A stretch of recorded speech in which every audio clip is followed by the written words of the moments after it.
I've seen a lot of stories about cheating, but there's one that still sticks with me. It's personal, and it keeps playing in my head like an old movie. It all went down in the same neighborhood. Picture this: beer flowing freely, the lighting dim and kind of shabby, like a scene out of a low-budget comedy film. As fate would have it, one night, I wandered into someone else's room, tipsy and clueless, back when I was in my third year of college. She was on the verge of getting married, about to graduate, and didn't put up any resistance. What started as a fun, messy night quickly turned into a morning full of regret. I'll never forget the pounding headache that greeted me when I woke up. It felt like the world was collapsing on me, and it was definitely one of the worst moments of my life. But little did I know, the storm was only just starting. She confessed to me that she couldn't live with the guilt of hiding this from her fiancé. I didn't really care, honestly. I shrugged it off and thought, that's your problem, not mine. She used that as an excuse to call off the wedding. And then, not even a month later, I got the bombshell. She was pregnant.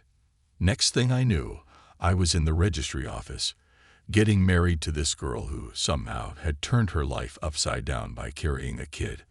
I could hear my father's frustration and my mom's tears as I stood there, trying to wrap my head around how this whole thing had unfolded.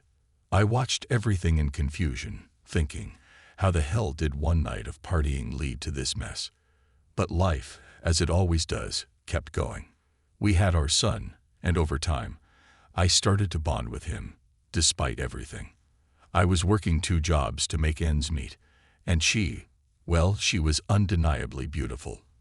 But when our son hit 3, she suddenly decided she wanted to contribute more to society and get a job. I didn't really mind, even though I found it weird she chose to work night shifts. We agreed my sister would watch our son during the day while I was working, and things seemed okay for a while. But of course, it didn't last. 2 months in, the truth came out. She'd been manipulating her shifts, swapping days for nights, so she could sneak around with her lover while our son was asleep. The divorce came quickly, just like her rushed marriage and new job. We fought for custody of our son, but life had other plans. The court sided with her, and I ended up being a weekend dad. Swallowing that was tough, watching everything I thought I had crumble away. I was left holding on to fragments of what could have been. We both tried to move on. How many years have passed since the divorce? 2? 3? Honestly, I don't keep track. The spark between us faded a long time ago, leaving behind a quiet kind of acceptance. I still think of this as my first real breakup. She called me over to her place, but by then, I'd already found an amazing girl, and we'd been building something solid for a while. I had no idea what she wanted, but when I walked into the house, my son was in the middle of gathering his toys while my ex hurriedly made coffee. I took a seat on a cheap plastic chair, expecting whatever came next.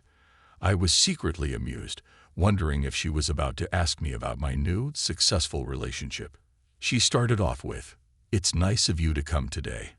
And when she saw my distracted smile, she continued, "I'm so tired of being alone. It's tough taking care of our son.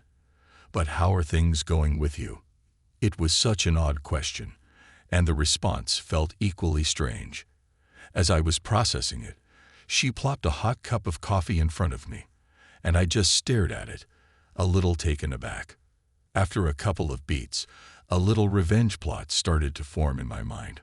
"Well, things aren't going great," I said, picking at some snacks she'd laid out instead of touching the coffee. I figured I'd give her a little hope. "My new girlfriend doesn't know how to cook, can't even make a decent cup of coffee. I keep telling her we don't have much money, but she keeps spending on expensive stuff. Honestly, thanks to you, I can see how much better off I am without her." That did the trick. A smile crept onto her face. She said money is like time, only it goes faster. You can see how hard it is to live alone in a rented apartment. All men want the same thing, and when things get serious, who wants to stay with a divorced woman with a child? I saw how she reacted, becoming more and more surprised. She even went so far as to berate my son, calling him a burden. "Yeah, I get it," I said, nodding. "I've been dealing with the same stuff.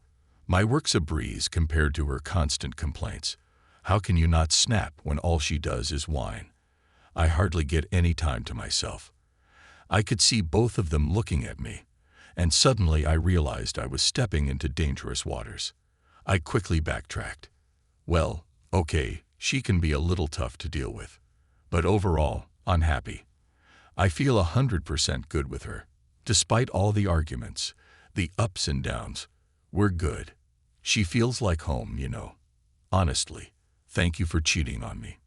If there had been a reason, we wouldn't have split. But there wasn't." As I sat there, my hand resting on the back of a chair, I couldn't help but watch my ex-wife. She was trembling in front of me, every reaction of hers catching my attention. It was almost as if she didn't know how to process what I just said. Pathetic, I thought. Caught off guard and lost. And deep down, a cynical voice in my head whispered, "This is what you get, giving someone hope only to crush it." The pinnacle of cruelty.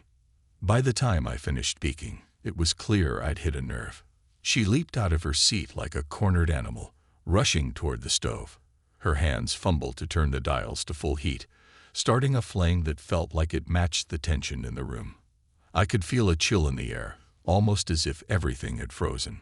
I didn't flinch. Instead, I turned my whole body toward her, locking my gaze onto hers. My eyes didn't need words. Nervous was all they said. Breaking the silence, I raised my voice a little. "I don't need you anymore. You were only useful when it suited me. Women, in the end, are just empty spaces. Give me one reason, just one, and I'll fight for custody of my own son. Be careful with how you move, because if you trip up, I'll be right here, ready to watch it all fall apart." It felt oddly empowering, the words leaving my mouth, but there was also a weight to them. Something unsettled lingered in the air between us. Since then, my son and I have had more time together. Our outings have become more frequent, more enjoyable. And somewhere along the way, I realized that trying to connect every piece of my life to her again was a waste. I didn't need to go back to every chapter of our history. It was clear. She had her own world to rebuild, and I had mine.